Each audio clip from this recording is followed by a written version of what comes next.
I should begin with the smell. Money has a scent in houses like Ethan Drake's. Lemon oil on the banister, linen steamed into obedience, coffee ground by a machine that whispers in blue light. Claire once said it meant security. I nodded because I'm her sister, and back then, we thought stability came pre-packaged with marble floors.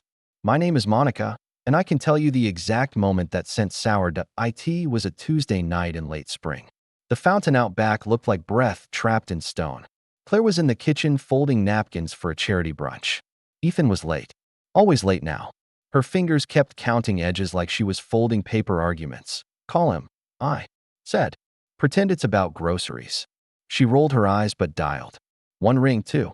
His voice came warm too quickly. Hey, Claire Bear. A nickname for display, never for home.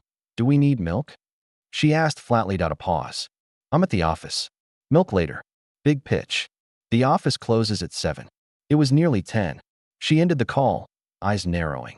He never says pitch. Did this story leave an impact? Please like, share, and comment. Your location, we'd love to know. We drove to his office. Security waved us through. Being a Drake opens doors. On the 24th floor, dim lights. Laughter floated down the corridor. Young, unburdened laughter. Claire's grip crushed my hand.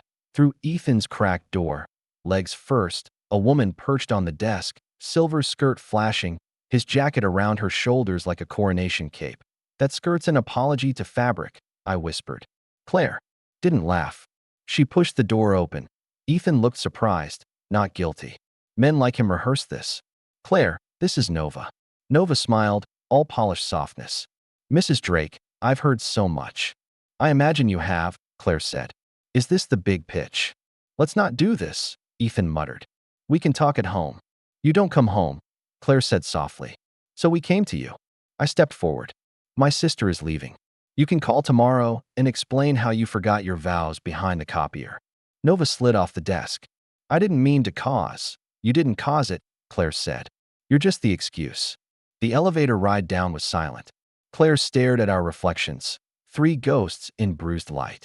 I'm not going to cry, she said. You don't have to be brave right now, I told her. I'm not being brave. I'm being practical. Her hand lingered on her stomach. I didn't know it was a secret, home. She moved through rooms like taking inventory of a life. I have to sleep, she said. Tomorrow I'll decide. She didn't sleep. At dawn, coffee so strong it tasted like defiance. Do you still have that lawyer's number? Yes, but therapy first. This is therapy, she said why. Noon, legal papers began to exist. Ethan texted, we need space. Let's be adults. Claire sent nothing. He came home at 3 with lilies, the kind that stain. Can we talk privately? He asked. No, she said. You made this public when you turned it into a press release. I'm leaving. I've been unhappy for years. Say the real reason. Claire said. He shrugged. We grew apart. No, I said. You wandered toward novelty. He ignored me. You'll be taken care of. The house, a fair settlement. The house, she repeated. Like a kennel. What do you want? She met his eyes. I want to know when you stop touching me like I existed. He faltered. This is cruel. The truth isn't cruel, she said. It's sharp. He left the flowers. Their pollen marked the counter like evidence. Claire pressed her fist to her mouth. I thought she'd break, but she walked to the bathroom and vomited. I held her hair. When she looked up, her eyes were lit with something fierce. Monica, I'm pregnant. It hit me like a bell. How far? 8 weeks. I was going to tell him tonight. We sat on the cool tile. We'll handle this, I said. I'm not asking him for anything. Not money. Not approval. I'll ask for one thing, honesty. He'll give it to me by accident. That night, his attorney emailed, polite poison dressed as civility. Claire replied, I accept your decision. Send your proposal to my lawyer. Do not come without texting. He showed up anyway. At midnight, his key still worked. He stood in the doorway, whispering, Claire, I didn't mean to hurt you. You meant to be free, I said from the corner. Hurt was the toll. He noticed the legal folders. So it's war. It's boundaries, I said. Nova makes me feel alive. Claire kept you alive, I told him. He left. I locked the door and slid the deadbolt like sealing a chapter. In the morning, Claire stood barefoot in the garden, tea in hand. Do you want me to stay? I asked. Stay until the quiet doesn't feel like abandonment. We Saturday, I thought marriage was a house, she said. Turns out it was a stage. He told me to hit my mark so his spotlight could find me. What now? Now I go off stage.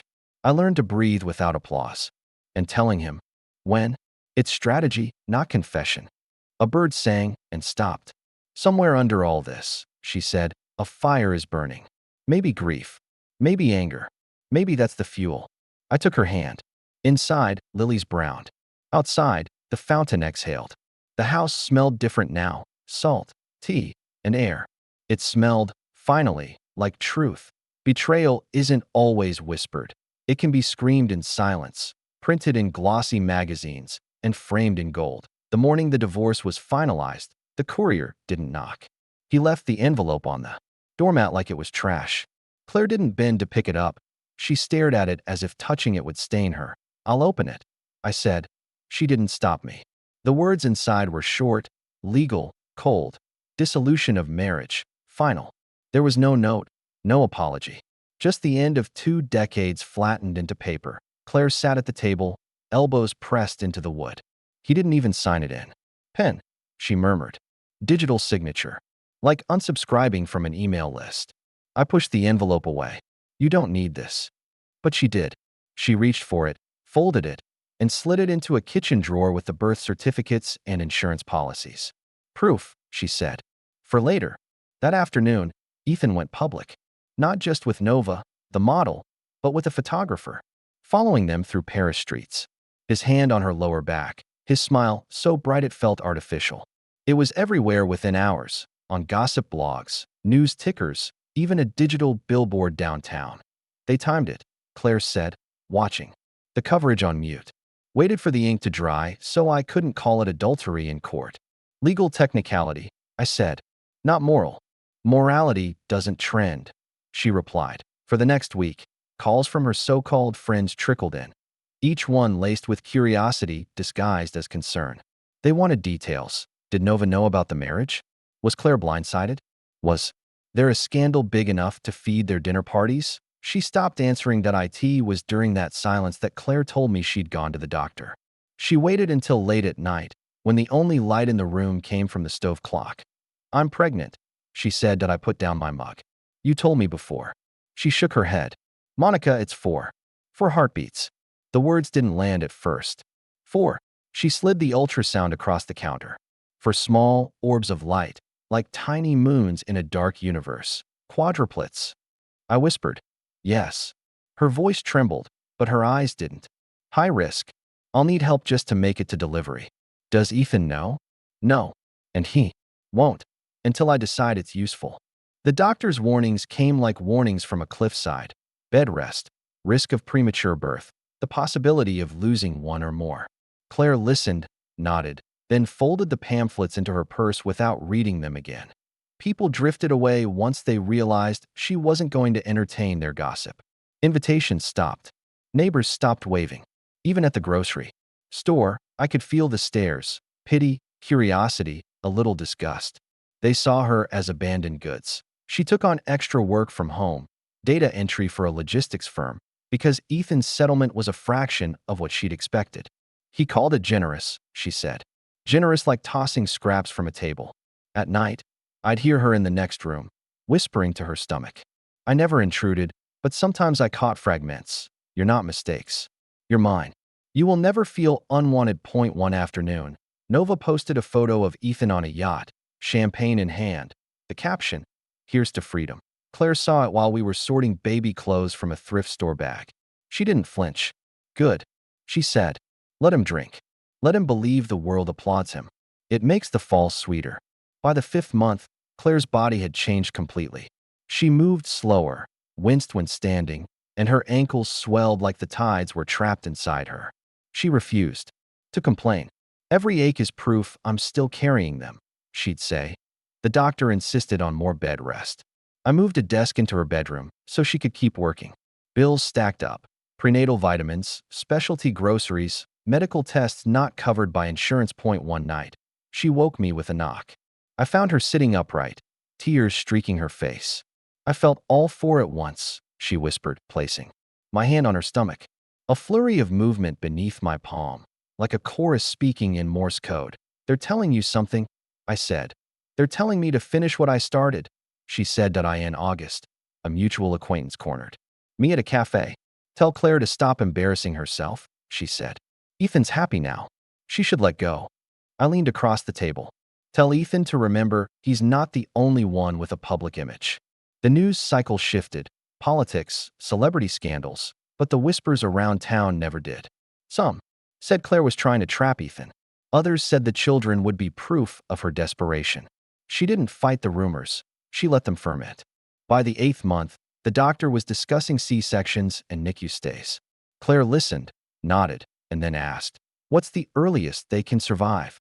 32 weeks is risky but possible, he said. She filed it away like she filed everything, ready for the right moment. The last week before delivery was a blur of late-night kicks, hospital bags by the door, and Claire's growing stillness. Not resignation. Coiled readiness. One evening, as rain tapped the windows, she said, "When the time comes, I want it documented. Photos. Witnesses. Why? Because people forget truth when lies are prettier. I need proof. Proof there. His. Proof he ignored them." I looked at her.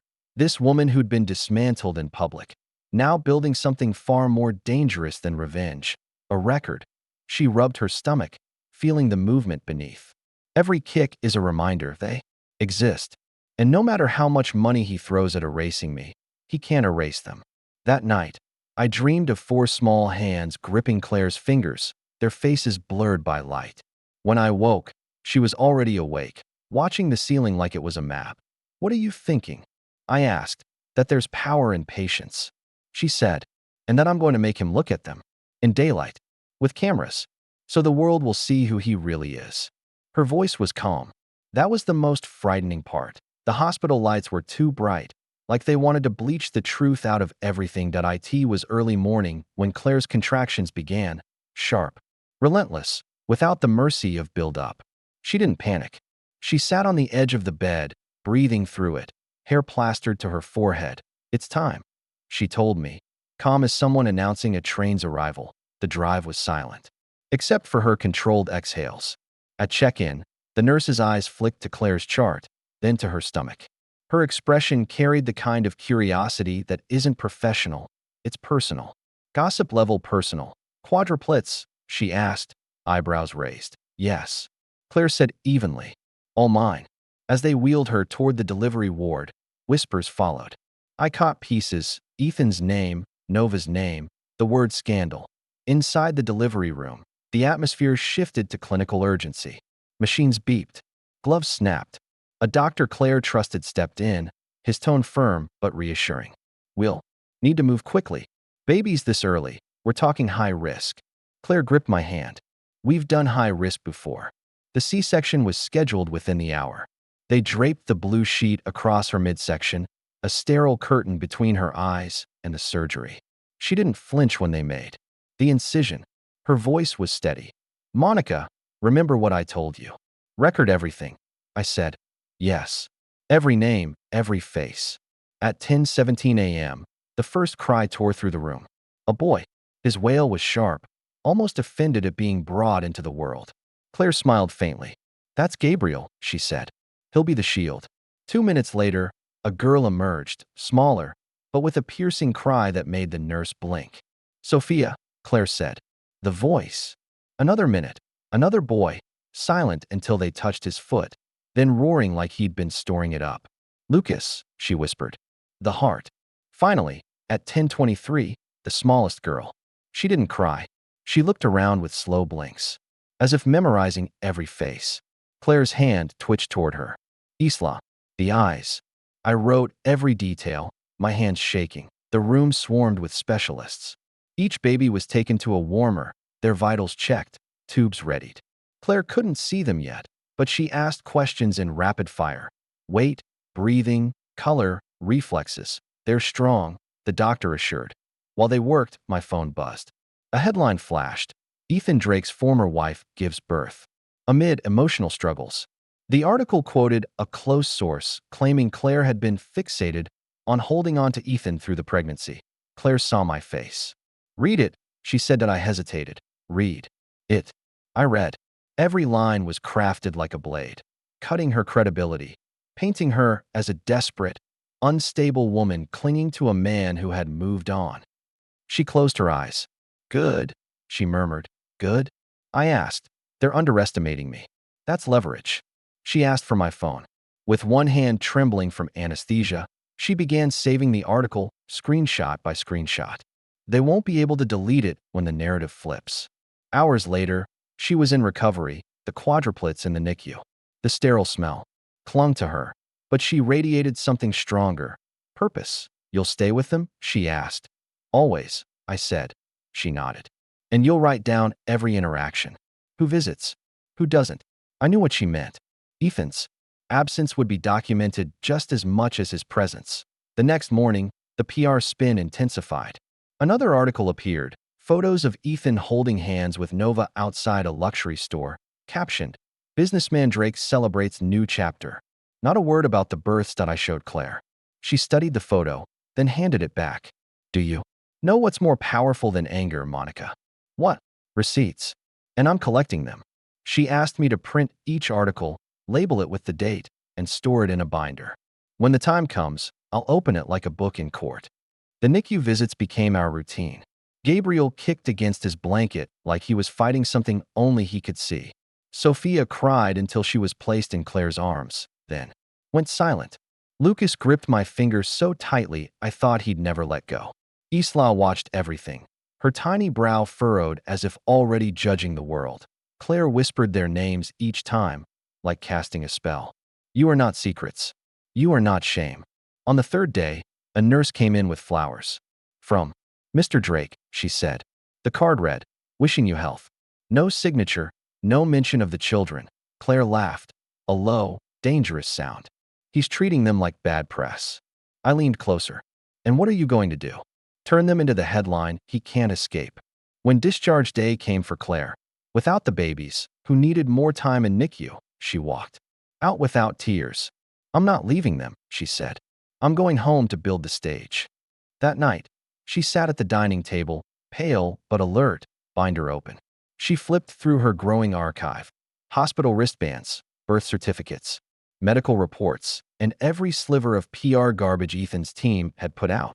These, she said, tapping the stack, are my weapons. He thinks silence will protect him. It's going to hang him.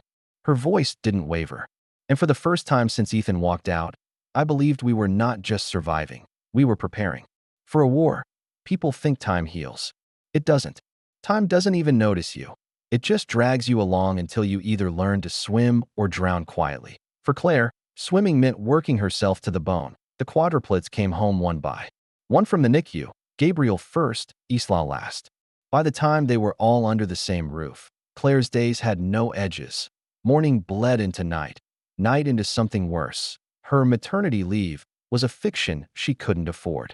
Within weeks, she was answering emails for a marketing firm from the kitchen table, rocking Isla's bassinet with one foot. She picked up data entry shifts at night for a shipping company, the clack of the keyboard syncing with the sound of the baby's breathing. I'll take a nap after this invoice, she'd say. Hours later, she'd still be awake, face lit by the glow of her laptop that I tried to help. I moved in officially, splitting feedings and diaper changes. But even with two of us, the work was relentless. Ethan never called. He never asked. His checks came late, whittled down by adjustments. Claire didn't chase them. She logged every short payment with the precision of a sniper noting wind speed. We learned to stretch food. Some nights, dinner was pasta with nothing but olive oil and salt. Claire always made sure the kids ate first. I'm fine, she'd tell me, sipping tea instead of eating. She wasn't fine. Her clothes hung loose. Her hands shook when she poured coffee, but she never let the children see hunger in her face. When they turned 3, the bond between them was already unbreakable. They defended each other in ways that startled me. One afternoon at the park, another boy shoved Isla off the slide. Gabriel and Lucas didn't even speak. They just moved, one flanking the boy, the other helping Isla up. Sophia stood in front of her sister like a shield. Claire watched, unreadable. That's what I'm teaching them, she said. Not just to survive, but to stand together. Even if the whole damn world tells them to stand apart. Her parenting wasn't soft. She didn't tell them life was fair. She told them people would try to take what they deserved. She taught them to notice details: who looks away when they lie, who hides behind charm, who asks questions just to gossip. Justice wasn't a chapter in a school book. It was a lesson at the kitchen table. When a neighbor's kid stole Gabriel's toy car, Claire didn't march over and demand it back. She took Gabriel to the boy's house, told him to knock, and had him ask for it in front of the boy's mother. "Make them face you," she told him later. "It's harder for a thief to keep stealing when they have to see your eyes." She never mentioned Ethan's name unless the kids asked, which was rare. When they did, she answered without venom. "He's your father," she'd say, "but he's not part of this house. This house is us." By the time they started school, Claire was juggling 3 jobs: remote admin work, part-time bookkeeping for a small law firm, and baking pastries for a cafe at dawn. She'd come home with flour in her hair, change shirts, and start on the next job. I'd catch her dozing in a chair, pen still in hand. "Go to bed," I'd say. She'd open her eyes, smile faintly. "I'll sleep when the court date's set." We didn't talk much about her plan, but I could feel it gathering weight. Every file, every receipt, every short payment from Ethan went into the binder. She never called it revenge. It was preparation. The years blurred. The kids grew tall and sure-footed, their personalities sharpening. Gabriel was steady, thoughtful. Sophia was quick-tongued and unafraid to challenge adults. Lucas had a softness he protected fiercely. Isla was quiet, always watching, her memory unervingly precise. One winter, the cafe Claire worked for cut her hours. Money got tight enough that she sold her wedding dress, folded in its box for years, to pay for school shoes. I thought it would hurt her, but when she came back from the consignment shop, she was almost cheerful. "It's lighter without it," she said. That Ethan's life, meanwhile, played out on social media like a movie. Exotic trips, charity galas, anniversary posts with Nova. The kids saw some of it by accident at friends' houses. Gabriel asked once, "Why doesn't he want to see us?" Claire didn't rush to answer. "Finally," she said, "sometimes people choose the easy story over the true one. That's his choice. Yours is to decide who you are without his story." There were hard nights. When the heater broke in January, when Claire's car died, and she had to take the bus to 2 jobs with a stroller in the snow. She never let the kids feel like burdens. "You're the reason I can do this," she'd tell them. "Not the reason I'm tired." By the time they turned 8, the binder had outgrown itself. 3 volumes now, each labeled payment discrepancies, public statements, missed birthdays, proof of paternity, medical costs. I once asked her why she kept going when it would be easier to settle for peace. "Because peace without truth is just silence," she said. She worked until her body warned her. Dizzy spells, migraines, a persistent cough she ignored. The kids noticed. One evening, Sophia pushed Claire's laptop shut. "We can make dinner. You sit." Claire looked at her daughter like she'd just handed her a crown. "Okay," she said, "but don't burn the pasta." They didn't. Years in the shadows had forged something in this house, an unspoken contract. Claire gave them everything she had. They gave her their loyalty, their honesty, their protection. Even as children, they understood the shape of sacrifice. The rest of the world saw a woman scraping by with too many kids. I saw a general training her army. And one day, when she decided it was time to step out of the shadows, I knew that army would walk in lockstep right beside her. It started as a rumor, floating in the background noise of town gossip. "Did you hear?" a neighbor whispered outside the grocery store. "Ethan Drake's getting married. Big wedding. Big money." I didn't bring it to Claire. She didn't need noise. But noise has a way of finding you. 3 days later, the story broke. Wide open. The morning news played a slow-motion clip of Ethan and Nova stepping out of a gold-trimmed car, her ring catching the light like a staged photograph. The headline read, "A modern fairy tale, Drake to wed in the social event of the year." I muted the TV, but Claire was already standing in the doorway, towel in her hands. She looked at the screen for exactly 3 seconds. "They're erasing me," she said, no anger in her tone, just certainty. The article was worse than the headline. It described Ethan as a man who rebuilt his life after hardship, and Nova as the woman who brought joy back into his world. There was no mention of a marriage before her, no mention of the 4 children who carried his face. "They want the public to forget you ever existed." I said that Claire's mouth tightened. Then I'll remind them. She didn't cry. She didn't even sit down. She went to the binder, now 4 volumes thick, and pulled out a sheet of paper where she'd sketched notes in the margins. What are you doing? I asked. Checking dates, she said. Venue, guest list, media coverage. It'll all be public record if you know where to look. By noon, she'd confirmed it. The wedding was set for the historic Whitmore Hotel, the kind of place where the floral budget alone could buy a house. Open gardens, glass ballroom, a guest list crawling with executives and politicians. That night at dinner, she spoke to the Quadruplets. There's something you should know, she began. They looked up. Forks paused midair. Your father is getting married, she said plainly. Lucas frowned. To the lady in the pictures? Yes. Gabriel crossed his arms. He's never even been to one of our birthdays. I know, Claire said softly. And you don't have to go to him. But I think we might go to the wedding. Sophia tilted her head. As guests? No. As truth, Claire replied. That was the moment I realized she'd already decided. This wasn't impulse. It was strategy. The next week became a mission. Claire booked a limo, not for show but for precision. If we're going to arrive, we arrive in a way they can't ignore, she told me. She took the kids shopping, choosing clothes that were sharp but not ostentatious. Navy suits for the boys, cream dresses for the girls, all tailored just enough to look deliberate. Why not something flashier? I asked. Because flash is forgettable, she said. Clarity isn't. At home, she rehearsed with them, not speeches, but composure. You will stand tall. You will look him in the eyes. You will speak clearly. And you will not cry. What do we say? Isla asked quietly. You say whatever is true for you, Claire replied. And you make sure you say it where everyone can hear. Meanwhile, the media machine roared on. Bridal magazines ran features on Nova's timeless elegance. Paparazzi caught her trying on dresses, walking with Ethan along the marina. There was one photo of him kissing her forehead, his hand resting where her neck met her shoulder. The same way he used to touch Claire. I found Claire at the kitchen table, staring at that photo on her phone. Does it hurt? I asked. She shook her head. Not anymore. That touch isn't mine to miss. But it's his loss, because the people in my limo, they are his forever. 2 days before the wedding, she had the limo detailed and fueled. She packed a small bag, water, tissues, a compact mirror. She even had the foresight to arrange for a friend to film discreetly from the crowd. You're treating this like a trial, I said. It is, she replied. Courtrooms aren't the only places you can put someone under oath.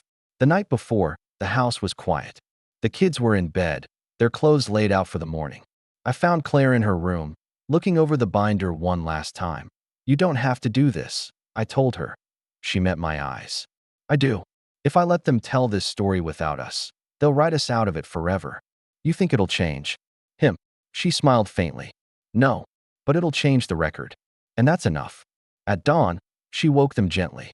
The boys looked solemn in their suits. The girls carried a kind of still determination. They ate breakfast in near silence, the air thick with anticipation. When the limo pulled up, black and gleaming, Claire stood in the doorway with them. This isn't about causing a scene, she said. This is about making sure the truth is seen. As they climbed in, she smoothed Isla's hair, adjusted Gabriel's tie. Then she looked at me. Monica, whatever happens, keep filming. We slid into the seats. The interior smelled faintly of leather and polish. The kids held hands, knees touching. Claire sat across from them, her gaze steady. Outside, the city blurred past. I could see the tension in her shoulders, but her voice was calm when she spoke. When you see him, remember, his choices don't define you. But your presence will define this moment. As we neared the hotel, the crowd came into view. Photographers clustered at the gates, guests in glittering outfits stepping from sleek cars. Claire's jaw tightened. Ready? I asked. More than ready, she said. The limo slowed. Heads turned. Cameras pivoted. And for the first time in years, I saw the faintest flicker of satisfaction cross Claire's face. The limo smelled faintly of leather and new polish, the kind of scent that tries to pretend it has no history. Claire sat opposite the kids, her back straight, hands resting loosely in her lap. The Quadruplets, Gabriel, Sophia, Lucas, and Isla, sat in a neat row, knees touching, each of them holding a small white envelope. Their suits and dresses looked sharper in the muted interior light, like they'd stepped out of a photograph in O. One spoke at first. The city blurred past in the tinted windows, all steel and glass and morning sunlight. I could hear my own heartbeat. Claire broke the silence. Do you remember what I told you? Gabriel nodded. Stand tall. Look him in the eye. Sophia added, speak clearly. Lucas's voice was softer. Don't cry. Isla just tightened her grip on her envelope and stared out the window. Claire's gaze moved from one to the next. These letters, she gestured toward the envelopes, are not for the guests. They're for him. He may not read them today, but they will exist, and he will know you wrote them. What if he doesn't want them? Lucas asked. Then that's his choice, Claire said. But the truth isn't something you throw away. It stays. I watched her, the calm precision in her voice. This wasn't the shaking, sleepless Claire from the early days. This was a woman in full control of her narrative. Sophia tilted her head. What if the lady, the one he's marrying, tries to take them? Claire's lips curved into something that wasn't quite a smile. Then she'll have to do it in front of cameras. And that's a story she won't want told. The driver glanced at us in the rearview mirror, as if curious about the quiet intensity filling the space that I shifted slightly, the camcorder resting in my lap. Claire caught my eye. You're going to start recording when we get close, she murmured. Got it, I said. The hum of the engine filled the pauses. Claire leaned back, her eyes on the kids again. You might hear whispers when we step out. People saying my name like it's a scandal. People asking questions they already think they know the answers to. None of it matters. The only voices that matter are yours. Gabriel sat straighter. I'm going to tell him I'm good at soccer now. Sophia smirked. I'm going to tell him I'm smarter than his lawyers. Lucas hesitated. I just want to ask him why. Claire's eyes softened. You can ask. Just remember, you're not asking because you need his answer. You're asking so he knows you've noticed. Isla finally turned from the window. I'm not going to say anything. That's fine, Claire said. Sometimes silence says more than words. We passed the first roadblock near the venue. Guests' cars lined the side street, glinting in the sun. Claire glanced out, measuring the scene. 5 minutes, the driver called. She exhaled slowly, as if releasing every trace of doubt. Remember, this isn't about interrupting a wedding. It's about stepping into a story they tried to write without you. Sophia grinned. We're the plot twist. That made Claire laugh. Short, low, genuine. Exactly. The closer we got, the louder the outside world became. Crowds chattering, camera shutters clicking in rapid bursts. The limo slowed, the engine's purr turning into a crawl. Claire smoothed Lucas's hair, adjusted Gabriel's tie, and brushed an invisible speck from Isla's shoulder. She didn't fidget with Sophia. Sophia would have hated that. Okay, she said, voice dropping to a near whisper. When that door opens, you breathe. You step out like you belong there, because you do. You're not visitors in his life. You're part of it, whether he wants to admit it or not. The driver turned into the main drive, where a sweep of red carpet led to the hotel's marble steps. Beyond the ropes, the media swarm shifted toward us. Lenses like black eyes. My camera was rolling now, framing Claire in the center, the kids flanking her like a small, solemn army. Her hands rested briefly on her knees. I saw the pulse in her neck, steady but strong. If she was nervous, it didn't show. This wasn't fear, it was focus. Through the window, I caught sight of Ethan at the top of the steps, his hand in Nova's. He was mid-laugh, a champagne flute in the other hand, completely unaware of what was about to cut through his perfect tableau. Claire's gaze locked on him. Not the smile, not the suit, just him. The limo rolled to a stop. The driver stepped out, circling to open the door. Claire looked at the kids one last time. Ready? For small nods, the handle clicked. Daylight rushed in, and for the first time in 8 years, the story was about to be theirs again. Weddings have a certain hum to them. Laughter under breath, the shuffle of silk, the faint tremor in someone's voice when they say the right words at the right time. This one had all of that, but layered with something else. Performance. From the limo, I could see the stage they'd built out of the Whitmore Hotel's front steps. Rows of white chairs fanned out beneath an archway dripping in roses, the marble gleaming under late morning sunlight. Ethan stood there in a charcoal suit, the kind that whispers about how much it costs. Nova was beside him in a gown that clung like she'd been poured into it. The crowd leaned in with that hungry attention people reserve for spectacle. The driver opened our door. Claire stepped out first, the click of her heels cutting through the soft string music. She didn't rush. Each step was measured, the kind of walk you make when you know the world is watching. The quadruplets followed. Gabriel, then Sophia, Lucas, and Isla, moving in unison, each holding their white envelope. From where I stood on the curb, camera steady in my hands, the image was stark. A mother and her 4 children walking toward a man who had erased them. The shift in the crowd was instant. Whispers, gasps, the sharp inhale of someone realizing the story in their head might be wrong. Ethan saw them before Nova did. His body stiffened mid-vow, the smile faltering before he could catch it. I saw the blood drain from his face even from here. Claire didn't speak until she was halfway up the aisle. Then, clearly enough for the microphones to pick up, she said, "Hello, Ethan." The officiant froze. Nova turned, confusion flashing into recognition. "What is this?" Ethan asked, his voice low but audible to the first few rows. "This," Claire said, stopping just short of the front row, "is the truth you left out of your wedding program." Murmurs rolled through the guests like a wave. Cameras, phones, professional lenses, maybe even a drone overhead, angled toward her. Ethan glanced at the photographers, then at Nova. "Claire, this isn't the time." Sophia stepped forward before he could finish. "Why didn't you want us, Daddy?" The word landed like a gunshot. Gasps, then silence so sharp I could hear the wind shift in the trees lining the courtyard that Ethan's jaw worked, but no sound came out. Nova's grip on his arm tightened. Gabriel spoke next, voice steady. "You never came to see us. Not once." Lucas, almost whispering, "Was it because of her?" He nodded toward Nova without venom, just curiosity. Isla stayed quiet, but her eyes didn't leave Ethan's. Ethan looked like a man surrounded. "This isn't the place," Claire cut in, calm but unyielding. "You made this the place when you invited the world to watch you pretend this is your only family." Nova's expression shifted, confusion giving way to something closer to panic. She looked at the crowd, then at the cameras, her hand dropping from Ethan's arm. The officiant cleared his throat. "Perhaps we should." "No," Claire said, eyes never leaving Ethan. "We'll be brief. Each of them wrote you something. You don't have to read them now, but you will take them." She nodded to the children. One by one, they stepped forward, placing their envelopes on the small table beside the archway. The white paper looked almost fragile against the polished wood. Ethan didn't reach for them. Claire stepped closer. "You've built a life on the image of a man who overcomes. But you can't overcome what you've never faced." Someone in the crowd whispered, "Is this for real?" Someone else shushed them. Nova shifted, her voice low but sharp. "Ethan, do something."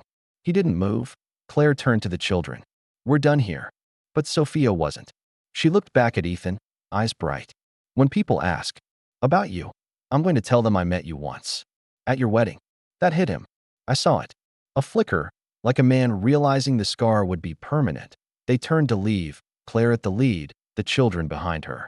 The crowd parted without being asked. The hum of whispers followed them all the way back to the curb. Inside the limo, the door shut on the sound of the ceremony, trying to recover. Claire exhaled, slow and deliberate. "Did we ruin it?" Lucas asked. "No," Claire said, her voice almost gentle. "We made it real." Through the tinted glass, I could see the archway still standing, the envelopes still untouched on the table. Cameras lingered on them like artifacts that I kept filming because I knew this wasn't the end of the scene. It was the start of the headline. And judging by the look in Claire's eyes, it was exactly the headline she wanted. The video hit the internet before we'd even made it home. By the time the limo turned onto our street, I could already see it on my phone. Claire stepping out, the quadruplets behind her, Ethan's frozen face caught mid-denial. Someone had added captions, "Why didn't you want us, Daddy?" in bold white text that had over 1 million views by nightfall. The comments section was a battlefield. "She's a hero. She ruined his special day." Finally, someone stands up to men who think they can erase their children. "This is just a bitter ex-wife move." Claire read none of them. She sat at the dining table with tea cooling beside her, binder open, notes spreading like a map across the wood. "This is noise," she said when I asked if she wanted to see the reactions. "And noise is temporary." I'm working towards something permanent.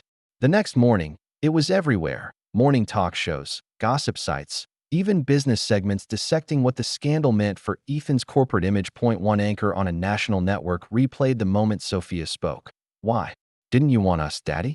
Then they cut to Ethan's face. Slow motion. No answer. Sponsors started making statements. A luxury watch brand announced they'd review their partnership. A philanthropic board quietly removed his photo from their website. Nova tried. Damage control. She posted a glossy photo of her and Ethan smiling on a balcony, captioned, "The truth always wins." The comments tore her apart. Which truth? Is this before or after the kids showed up? You look nervous in the wedding video. I showed Claire. She scanned the post without expression. She's not the target, she said. She's the accessory. Reporters started camping outside the house. A neighbor told us one even offered money for a copy of the children's letters.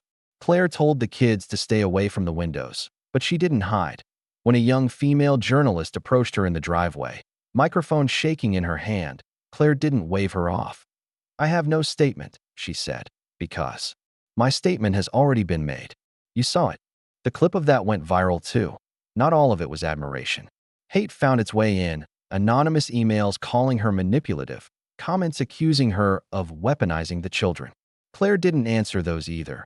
But at night, when the house was quiet, I'd see her hand resting on the binder, thumb tapping against the cover like she was counting down. "Does any of this hurt?" I asked once. "Of course it does," she said. "But hurt is fuel, and I'm not out of gas yet." 3 days after the wedding, Ethan finally broke his silence. A polished statement from his PR team appeared on all his channels. "While I respect the mother of my children, I regret that she chose to disrupt the personal celebration. I remain committed to privacy for my family." Claire read it twice, then slid it across the table to me. "He just admitted it," she said. "What?" "That they're his. He's never said it in public before. And now it's on record." She printed the statement, labeled it, and filed it in the binder. Now we go to court. The decision wasn't impulsive. She'd been building to it for years. Every late check, every missed visit, every article erasing her from his history. The binder wasn't just a scrapbook. It was an indictment that I drove her to the law office the next morning. She walked in, with the binder hugged to her chest, the same way she'd carried the babies out of the hospital. The lawyer, a sharp-eyed woman named Alvarez, flipped through the first volume. "This is thorough," she said, clearly impressed. "It's the truth," Claire replied. Alvarez looked up. "Are you prepared for how ugly this can get?" Claire didn't blink. "I've already lived through ugly. Now I want it on paper." When we left the office, the street outside was lined with cameras again. Claire didn't cover her face. "If they're going to take my picture," she murmured, "let it be while I'm walking towards something that matters."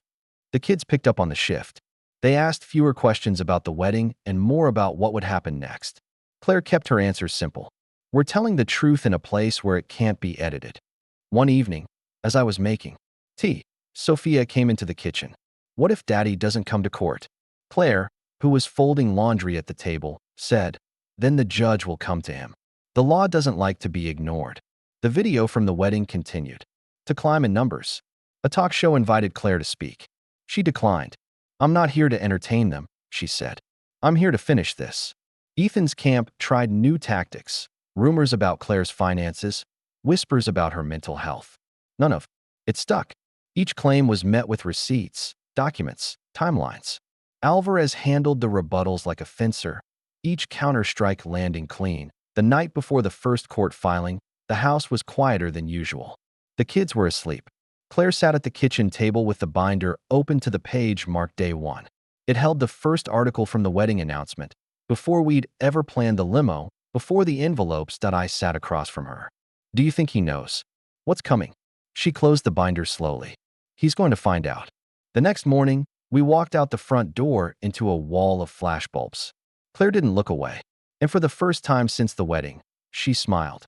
Not for the cameras, but for herself, because the court of public opinion had done its part. Now it was time for the court of law. Courtrooms are strange things. They look cold, orderly, polished. Wood, neat rows, the flag in the corner, but they thrum with tension you can feel in your bones. Everyone's waiting for a story to be told, even if they call it testimony. The morning of the hearing, Claire was all clean lines, navy suit, hair pulled back, binder tucked under her arm like a weapon. The quadruplets walked between us, dressed in the same understated style they'd worn to the wedding. Their presence wasn't for drama. It was for truth. Inside, Ethan was already there. He wore a charcoal suit again, but it fit differently today. His tie was knotted too tightly, his shoulders stiff. Nova sat behind him in the gallery, oversized sunglasses hiding her eyes, though the cameras weren't allowed inside. The judge entered, an older woman with an expression that could cut marble. "We are here today for the matter of Claire Drake versus Ethan Drake," she said, her voice clipped. "Petition for child support, damages, and acknowledgement of paternity." The clerk swore in Claire first. She took the stand with the same calm she'd had walking into the Whitmore Hotel. Alvarez, her attorney, began. "Mrs. Drake," Alvarez said, "when did the respondent last have contact with your children before the wedding day?" Claire's voice was even. "Never. He has not seen them since the day they were born." Ethan's attorney, a man in a suit so shiny it reflected light, stood. "Objection, Your Honor. My client has provided financial support." Alvarez didn't miss a beat. Partial, inconsistent, and significantly below the legal guideline, as documented in Exhibit B. She slid a thick folder onto the table. The judge flipped through it, brow tightening. Alvarez turned back to Claire. "Can you describe the nature of that support?" Claire's gaze didn't flicker. It was money without acknowledgement. Payments without presence. It was as if he was funding a rumor, not raising a family. There was a murmur in the gallery. The judge rapped her gavel lightly. Ethan's lawyer tried to redirect. "Mrs. Drake, would you agree that you intentionally disrupted Mr. Drake's wedding to cause reputational damage?" Claire leaned forward slightly. "I would agree that I disrupted his rewrite of history. Reputations are damaged by truth only when they're built on lies." Even the judge's mouth twitched at that. Then Alvarez brought out the binder. It landed on the evidence table with a satisfying weight. "Your Honor, these are contemporaneous records kept by my client over the past 8 years, financial discrepancies, public statements, proof of paternity, and the respondent's public misrepresentation of his family status." She opened to a tab labeled Media Spin and slid a screenshot toward the judge. Ethan's post-wedding statement, the first time he'd publicly acknowledged the children existed. "This is an admission, is it not?" Alvarez said. "It is." The judge agreed. Ethan's lawyer tried to pivot. "Your Honor, my client's business interests are being harmed." The judge cut him off. "This is not a business court. This is a family court. Your client's obligations here are personal and legal." The air in the room shifted. You could feel Ethan's confidence thinning. Then Alvarez called the children forward, not to testify, but to stand at their mother's side. The judge allowed it, perhaps sensing the weight of the moment. They came up quietly, for small figures in a line. They didn't speak. They didn't need to. Gabriel's chin was lifted, Sophia's eyes locked on Ethan's, Lucas's hands folded neatly, Isla's expression unreadable but unblinking. Claire put a hand on Gabriel's shoulder. "These are not strangers to him. These are his children." Ethan shifted in his seat. For the first time, he looked down. Alvarez nodded, and the children returned to their seats. The silence they left behind was louder than anything said so far. Then came the final blow. "Your Honor," Alvarez said, "in addition to child support, we are seeking damages for intentional financial harm. My client has obtained proof that Mr. Drake diverted assets into shell accounts to reduce his reported income, directly impacting the calculated support amount." She slid another file to the judge. "Bank transfers, signed under his authority. Dates align with large public purchases and luxury events documented in the press." Ethan's lawyer paled. "We need time to review." The judge shook her head. "You'll have it, but this evidence is compelling, and it reflects poorly on your client's credibility." Claire didn't look at Ethan when Alvarez sat down. She didn't gloat. She just straightened her notes. The judge closed the file. "I will render a decision after reviewing all evidence. But Mr. Drake, I suggest you prepare for the reality that these children are yours in every legal and financial sense. And Mrs. Drake, your diligence in documentation is noted." We left the courtroom through a side exit. Outside, reporters swarmed. The steps, their shouts echoing off the stone. Claire paused just long enough for one photo. Her hand on Gabriel's shoulder, the binder visible under her arm, before walking to the car. Inside, the kids were quiet. Finally, Sophia asked, "Did we win?" Claire smiled faintly. "We told the truth where it can't be erased. That's the first win." And as we pulled away, I realized Ethan had been right about one thing in his statement. The truth always wins, just not the way he thought it would. The ruling came on a Thursday morning. The courtroom was hushed, the kind of silence that makes every shuffle of paper sound like thunder. The judge's voice was measured, but the words landed heavy. Full acknowledgement of paternity. Court-mandated child support at the legal maximum. Reimbursement of underpaid amounts from the past 8 years. Damages awarded for intentional financial concealment. It was everything Claire had asked for, and more than Ethan had ever imagined he'd lose. That I looked at her, waiting for some flash of triumph. But Claire didn't smile. She simply nodded, as if this was never about winning, just about ending something. Ethan didn't look at her as we left. Nova was gone before the gavel fell. Outside the courthouse, the world erupted. Cameras, microphones, shouted questions. How do you feel about the verdict? Was this revenge? Do you think this will change your children's relationship with their father? Claire didn't break stride. The binder was still under her arm, the weight of 8 years condensed into paper. She didn't wave, didn't pause. The quadruplets walked beside her, their hands brushing hers. When we reached the car, the door shut on the noise like a curtain falling to eye in the quiet. Lucas asked, "So, is it over?" Claire turned to him. "The fight is over. The work isn't." Gabriel frowned. "What work?" "Living in a way that proves they were wrong to try and erase you," she said. "That's the work." The drive home was long, traffic snarled by the swarm of media trailing us. Claire stared out the window, the city passing in a blur. She didn't look like someone celebrating. She looked like someone exhaling for the first time in years. When we pulled into the driveway, the kids went inside, still buzzing with questions. Claire lingered by the car, her hand resting on the roof. "You okay?" I asked. "I'm finished," she said. Then, after a beat, but not empty. Inside, dinner was simple, pasta and bread, the kind of meal that fills a house with comfort. No champagne, no toast, no big speeches. Just the clink of forks, the kids talking over each other, life sliding back into its normal rhythm. After dinner, Claire called them into the living room. "Bedtime," she said, though it was earlier than usual. They groaned, but she smiled. "Tonight, I'm telling the story." We gathered in the small bedroom the girls shared, the boys leaning against the doorframe. Claire sat on the edge of the bed, her voice low but steady. "This is the story of a ship," she began. "It sailed through storms for years, storms so strong that everyone said it would sink. But the captain didn't leave, and neither did the crew. They patched the sails, bailed the water, and steered into the wind. And one day, the storm ended. The ship didn't look new anymore, but it was stronger than anything in the harbor." Lucas tilted his head. "We're the ship." "Yes," Claire said softly. "And the harbor is the rest of your lives." Sophia asked, "What about the storm?" "It's behind you," Claire replied. "It can't touch you now."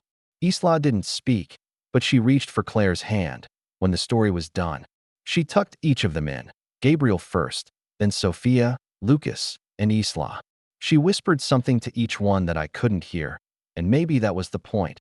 Later, in the kitchen, I found her standing by the window, looking out at the quiet street. "You could have celebrated," I said. "You earned it." She shook her head. "Champagne goes flat. Headlines fade. But tonight they go to bed knowing they're not invisible. That's the only victory that matters." I nodded, understanding more than I could put into words. The house was still when she finally turned off the lights. And for the first time in 8 years, Claire walked down the hall without that weight on her shoulders. The one that had made every step a battled. It wasn't revenge she'd won. It was permanence. Did this story leave an impact? Please like, share, and comment your location. We'd love to know.